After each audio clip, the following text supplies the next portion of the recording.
Hello, dear friends, and welcome back to Timeless Wisdom. They say there are certain things you shouldn't talk about after a certain age. Well, today we're going to gently break that rule because some conversations deserve to be had, especially the ones we quietly avoid. In this video, I'm going to share 7 bedroom secrets that most women over 60 would never dream of telling their grandkids. Honestly, some of these truths are things we don't even like to admit to ourselves. But here's the thing. If you're over 60, over 62, or even beyond, you're not alone in these experiences. What you're going through is more common than you think. It's just that no one talks about it. So stay with me until the end, because secret number 7 is the one most women pretend never happens, even though it does. And if you're feeling bold, I invite you to leave a comment that says, "You're not the only one, dear." Let's see how many of us are ready to be a little more honest and a little less ashamed. This channel, Timeless Wisdom, is a space where we embrace real conversations, share life lessons without fluff, and support each other in the journey of aging with grace, humor, and authenticity. If this kind of honest talk feels refreshing to you, please give this video a like. Subscribe to Timeless Wisdom and tap that notification bell so you don't miss out on future content that speaks to the heart of living fully at every age. Now, let's dive into these 7 secrets that no one ever warns you about, but we're going to talk about them anyway. 1. We still crave intimacy, even if it's different now. You know what? Nobody tells you when you get older that desire doesn't just pack its bags and leave at 60. Oh no, it sticks around. It just changes clothes. When I was younger, intimacy meant something else. It was faster, flashier, more like a firecracker. But now it's like a slow burning candle, warm, soft, glowing. We crave the connection, the touch, the closeness. Sometimes it's not even about the act itself. It's about feeling wanted, cherished, seen. You reach a point where you've lived through loss, disappointment, and all the noise of life. So when someone holds your hand and really means it, that moment becomes more intimate than anything in the bedroom ever was at 25. And don't let the media fool you. Our skin still tingles, our hearts still flutter. It just happens in quieter, deeper ways. But trust me, we're still very much alive in here. 2. We've mastered the art of imagination. People think fantasy belongs to the young, that you stop daydreaming once your kids grow up and you've traded high heels for orthopedic slippers. But that's a lie. Let me tell you, after 6 or 7 decades on this earth, we've got rich, internal lives. Our imaginations are vivid. We've had time to reflect, to wander, to fantasize, and do we use it? Sometimes on a quiet night, I'll pour a glass of red wine, light a candle, and let my mind drift. Maybe it's a memory from the past, those warm summer nights with someone I shouldn't have kissed, or maybe it's someone I wish I'd kissed. We learn how to let our minds go there, not in a rush, not in desperation, but with a slow, sweet surrender. And the best part?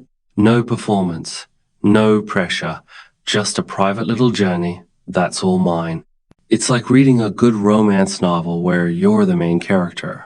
And darling, in our minds, we still look incredible naked. 3. We've hidden a toy or two and know where to recharge them. Now, this one will get me in trouble with the church ladies, but I'll say it anyway. A lot of older women have a secret drawer. Maybe it's tucked behind the winter scarves or underneath that box of old photographs. And inside? Well, let's just say technology has come a long way. Gone are the days when you had to rely on a partner to explore your body. These days, we've got little silicone miracles that hum like angels and fit in the palm of your hand. I know a woman well into her 70s who calls hers Mr. Reliable. Never late, never moody, always up for it. And here's the beautiful part. Using these tools doesn't mean we're desperate. It means we've learned to take care of ourselves, to know what brings us pleasure, to be in control of our own joy. For some of us, these little secrets are part of our self-care routine, right up there with moisturizing and herbal tea. And, honey, you'd be surprised how many of us are remembering to charge those batteries more than our phones. 4. We dress the part when no one's watching. Now, this might sound silly to the uninitiated, but many women over 60 still slip into something silky when no one else is around. Why? Because it makes us feel something.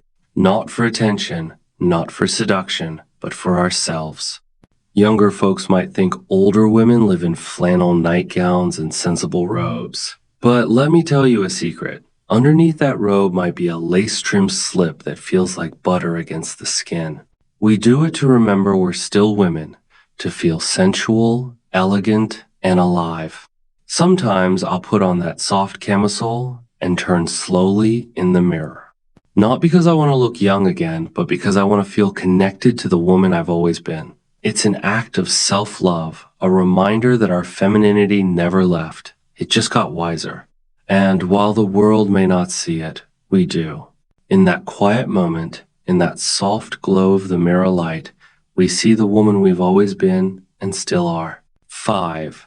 We've had fantasies about the most unexpected people. Now, don't clutch your pearls, but I'm going to tell you the truth. Even at 60, 70, and beyond, our imaginations wander. And not always to the places you'd expect. Sometimes it's someone charming from the past. That boy from high school who used to play guitar under the bleachers, who kissed you in secret behind the science block. He's long gone, married twice over, bald, and probably snores like a freight train. But in your memory, he's still 22, tan, and smells like citrus in summer. And other times, it's a bit more surprising. You might be in the grocery store and there's a man stacking oranges who bends down just right, and you think, well, hello, sir. Or maybe it's your neighbor, the quiet one who waves every morning, always mowing his lawn shirtless, completely unaware he's starring in your daydreams while you sip your tea. I'll tell you something even spicier.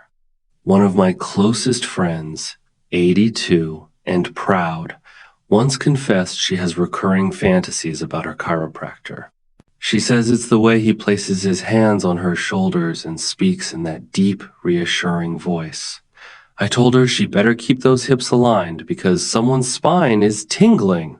We might not chase after those fantasies, but they light up the corners of our mind. We're human. We've lived. We've loved. And while we're ironing shirts or watering plants, those little flickers of fantasy remind us we're still vibrant, still curious, still very much alive.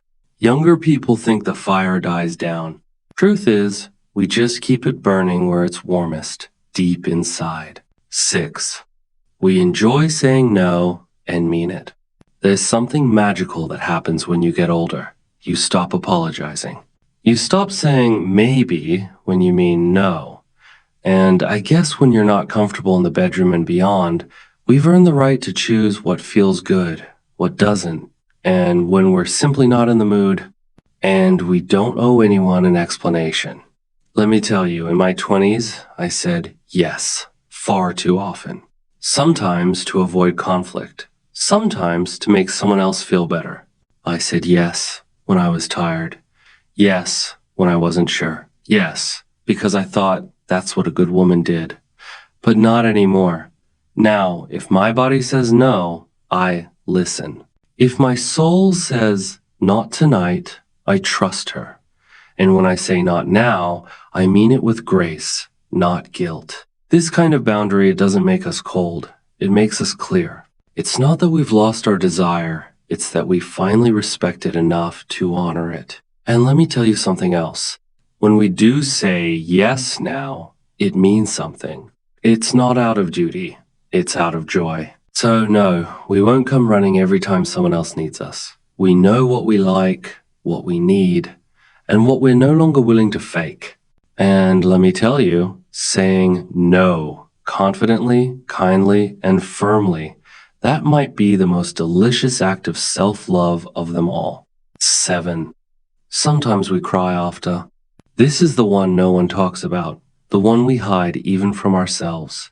Sometimes after being close with someone, whether it's a longtime partner or a rare intimate night, we cry. Not because it was bad, not because it hurt, but because it opened a door we hadn't walked through in years. You see, when you've lived a long life, your body remembers. It remembers the love you lost, the touch you haven't felt since someone passed, the feeling of being held not as a grandmother, not as a caretaker, not as someone's rock, but simply as a woman. That kind of closeness can stir up everything you've tried to keep neatly packed away. It reminds you that inside this older body is a heart that's still tender, a soul that still aches to be seen. And sometimes that ache spills out in tears. I've had women tell me they cried in the dark, quietly, while their partner slept beside them. Not from sadness, but from being moved. Moved by the moment, by the surprise of pleasure, by the weight of everything they've survived and still feel. It's not weakness. It's proof that we haven't gone numb, that we're still capable of feeling, of yearning, of loving. We may laugh it off in the morning.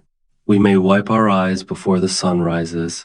But those quiet tears, they're sacred.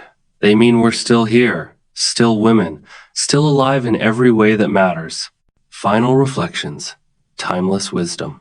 As we've journeyed through these 7 so-called secrets, one truth becomes beautifully clear. The later chapters of a woman's life are not about fading desires or losing femininity. On the contrary, they unveil a deeper, richer, and far more authentic experience of intimacy, self-awareness, and quiet confidence.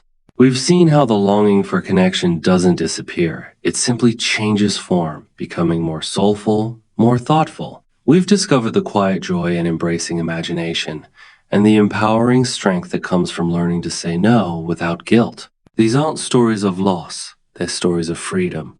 A woman's relationship with her body, her desires, and her sense of self evolves into something deeply personal, no longer driven by outside expectations.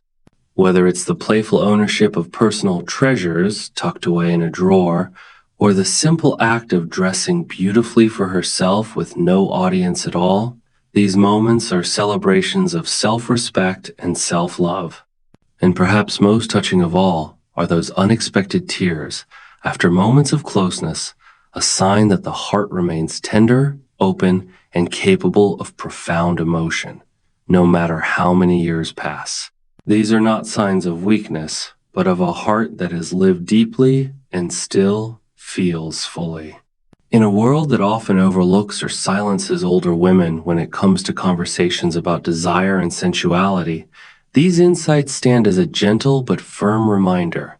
Age does not dim the flame. It teaches us to tend it with wisdom and grace. It's not about louder expressions, but about meaningful ones. Not about proving anything to the world, but about feeling fully alive within yourself. Ultimately, these aren't just bedroom secrets. They are reflections of vibrant, complex, and incredibly courageous inner lives. Lives of women who have loved, learned, and now honor their own truths unapologetically. If any of these moments resonated with you, I'd love to hear from you. Leave a comment with, "You're not the only one, dear," and share your thoughts. Your words might be the encouragement another woman needs today. If you found this conversation valuable, please like this video, subscribe to Timeless Wisdom, and ring the notification bell so you won't miss the honest, meaningful content we continue to create just for you. Thank you for being here. Until next time, stay bold, stay graceful, and never forget the story gets richer with every chapter. We'll see you in the next video.